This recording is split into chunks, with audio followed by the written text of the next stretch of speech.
Hello everyone, welcome back to the Historica Avenue channel.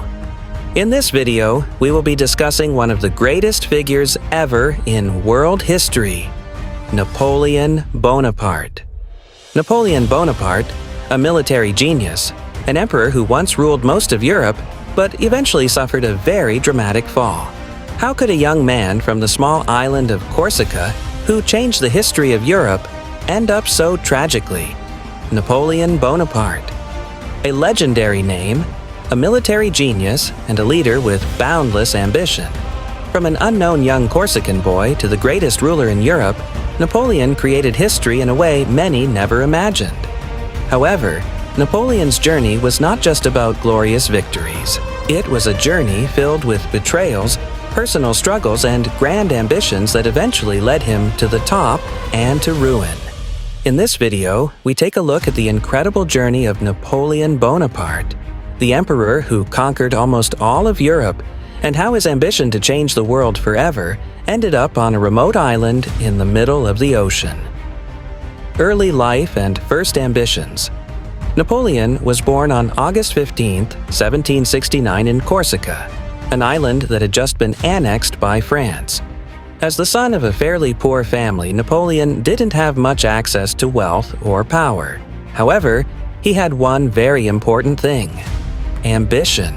From a young age, Napoleon showed a keen interest in military matters. He was sent to a military school in France, and it was there that he began to show exceptional talent in strategy and leadership. At the age of 24, Napoleon became a general in the French Revolutionary Army. Despite his young age, his tactical brilliance on the battlefield made him famous in no time. One of Napoleon's first major achievements was the glorious victory in Italy.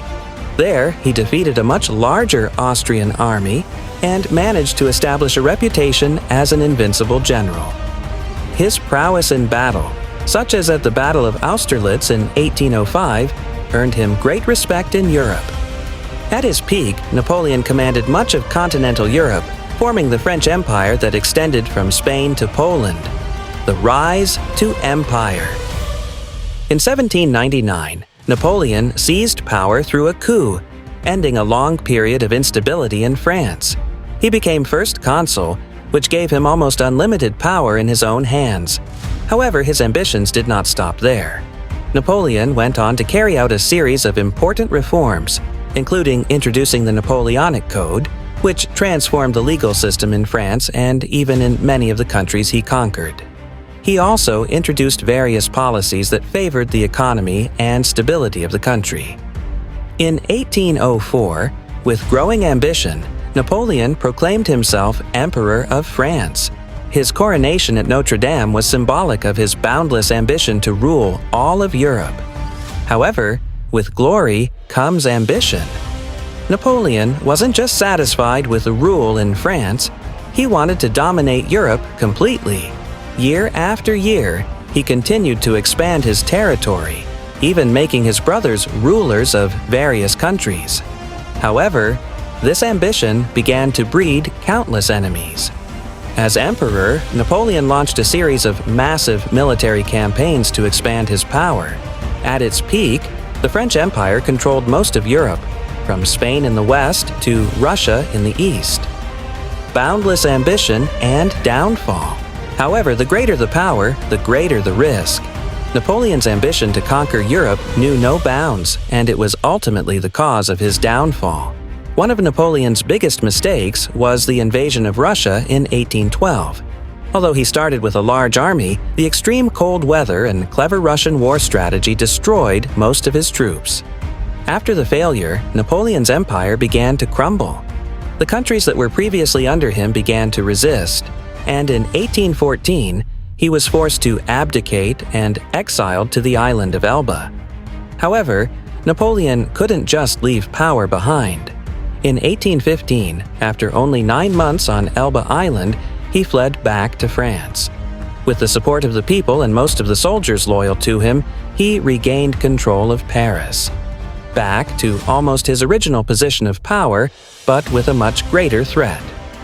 Napoleon's return to France became known as the 100 Days.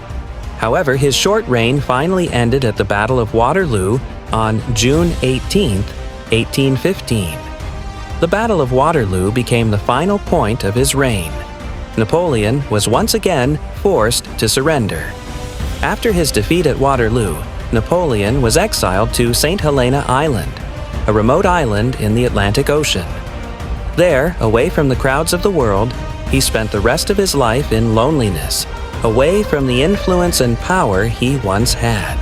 On May 5, 1821, Napoleon died on St. Helena Island at the age of 51. The cause of his death remains a mystery, but many suspect that his poor health, as well as his isolated life, contributed to his passing. Napoleon's legacy. Despite the collapse of his empire, Napoleon's legacy lives on today. The Napoleonic Code that he created is still the basis of the legal system in many countries, and the tactical ways of war that he taught are still studied in military academies around the world. In addition, Napoleon changed the map of Europe forever, with many countries feeling the impact of his reign, be it in the form of political, cultural, or social changes. Closure. Napoleon Bonaparte, the emperor with unlimited ambition, is one of the most controversial figures in history. From a young boy with big dreams to the ruler of Europe, his journey is a story of ambition, triumph, fall, and a timeless legacy. Napoleon teaches us that great ambition can take one to the top, but it can also destroy everything if unchecked. Despite all his controversies, his legacy remains an indelible mark on world history. Thank you for watching Napoleon Bonaparte's journey with us. Don't forget to like, subscribe, and activate the notification bell to get more historical content. See you in the next video.